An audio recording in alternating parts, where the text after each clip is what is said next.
अगर गाय दीन होकर के रोती है, अर्थात क्षुधा से पीड़ित होकर के विलाप करती है, तो वहाँ के राजा की मृत्यु होती है। मृत्यु के दोनों ही अर्थ हैं कि वो राजा नहीं रह पाता है या राजा रहता है तो मृत्यु होती है, राजा की मृत्यु होती है। राजपद पर रहते ही मृत्यु हो जाया करती है, और ये हम सब देख रहे हैं। पहले भी लोगों ने देखा, हमारे पूर्वजों ने देखा, आज भी हम देख रहे हैं।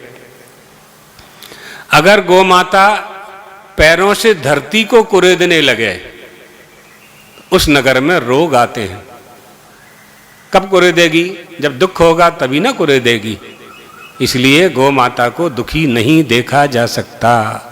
गौ माता को कोई दुख नहीं होना चाहिए, अर्थात उनकी सेवा होती रहनी चाहिए। कैसी सेवा होती रहनी चाहिए? सेवा करने का फल क्या कहा है? धर्मशास्त्र क्या कहते हैं? तीर्थस्थानेषु यत् पुण्यम विप्र भोजने सर्वव्रतोपवासेषु सर्वस्वेव तपस्सु च यत् पुण्यं च महादाने यत् पुण्यम हरिकीर्तने यत् पुण्यम सर्वयज्ञेषु गोभ्यो दत्त्वा तृणानि च। क्या कहा है आप देखिए। जो पुण्य तीर्थ यात्रा से करने से प्राप्त होता है, पूरी भारत भूमि के तीर्थों की यात्रा करने से जिस पुण्य की प्राप्ति होती है, जिस पुण्य की प्राप्ति ब्राह्मण भोजन कराने से होती है, जिस पुण्य की प्राप्ति यज्ञ करने से होती है, जिस महापुण्य की प्राप्ति तपस्या करने से होती है, जिस पुण्य की प्राप्ति महादान करने से होती है, और जिस पुण्य की प्राप्ति हरि कीर्तन करने से होती है, यत् पुण्यम सर्वयज्ञेषु, सब यज्ञों को अश्वमेध यज्ञ आदि करने से जिस पुण्य की प्राप्ति होती है, उस पुण्य की प्राप्ति गौ माता को इतना घास दे देने से हो जाती है। क्या चाहिए?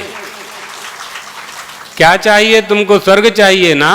तुम्हारी चाही हुई वस्तु क्या है? आपकी चाही हुई वस्तु है कामना की पूर्ति, आपकी चाही हुई वस्तु है इच्छा की पूर्ति, आपकी चाही हुई वस्तु है स्वर्ग की प्राप्ति, आपकी चाही हुई वस्तु है पितरों की प्रसन्नता।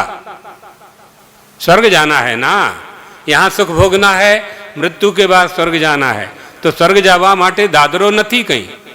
स्वर्ग जाने के लिए सीढ़ी नहीं है, एक दूसरे से छत के ऊपर जाना है तो सीढ़ी होती है ना, स्टेप होते, ऐसी कोई सीढ़ी नहीं है। गौ माता की सेवा करोगे स्वर्ग चले जाओगे, स्वर्ग चले जाओगे, जो चाहिए वह प्राप्त होगा। गौ माता की सेवा करोगे काम की प्राप्ति होगी, गौ माता की सेवा करोगे अर्थ की प्राप्ति होगी, गौ माता की सेवा करोगे धर्म की प्राप्ति होगी, और गौ माता की सेवा करने से मोक्ष भी प्राप्त होगा, जो मनुष्य मात्र का परम लक्ष्य है। जीवस्य तत्व जिज्ञासा नार्थो यश्चेह कर्म भी। तत्व जिज्ञासा करने की जो कामना जिन मनुष्यों की है, तत्व जिज्ञासा क्या है?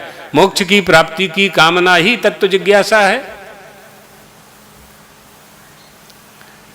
सब कुछ छोड़ करके उस तत्व जिज्ञासा की पूर्ति, मोक्ष की प्राप्ति गौ माता की कृपा से, आशीर्वाद से प्राप्त हो सकती है।